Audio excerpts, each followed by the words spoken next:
Peter, pejt nazaj, na mizi je nož. In jaz zalafam nazaj, domeni, jaz niti do kuhinje nisem prišel, ona imela nož na vratu. Dej počakaj malo tukaj, pridem tako nazaj. In jaz ko, ok, cool, bom počakal, malo gledam tam njene inštrumente. Nakar ona pride nazaj in je imela tako, kaj da si predstavljaš, tako zavit tak volnen pulover bil, ki je začela kri liti tako.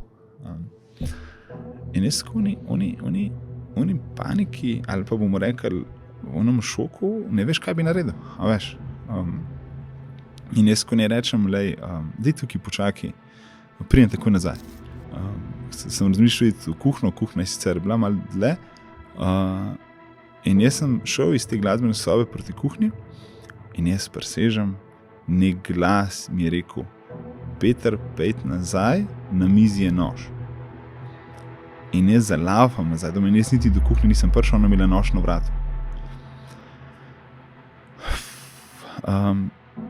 Takrat sem nekako poslušal svoj občutek noter, da nekako sem spremenim njeno pozornost, ker ona se ustrašila, ker ni pričakovala, ona mislim, da grem jaz v kuhno. In takrat sem jaz nekaj rekel, da sem je malo zmedel, vzel nož in mi ni bilo jasno, kaj se dogaja,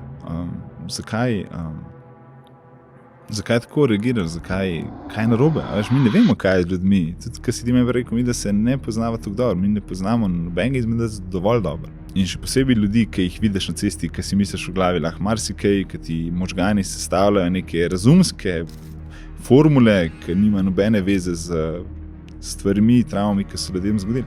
In jaz se usedem, jaz rečem tej punci, pravim, kaj je bilo to zdaj? Ker sem bila stara, zdaj se niti ne spomnim, ampak bila je tako, ne vem, 14-15 let, so bili starši v Rusiji na enem kosilu in so starši njo prosili, da gre čuvati malo mehkega otroka, mislim, njenega bratca, na gugalence.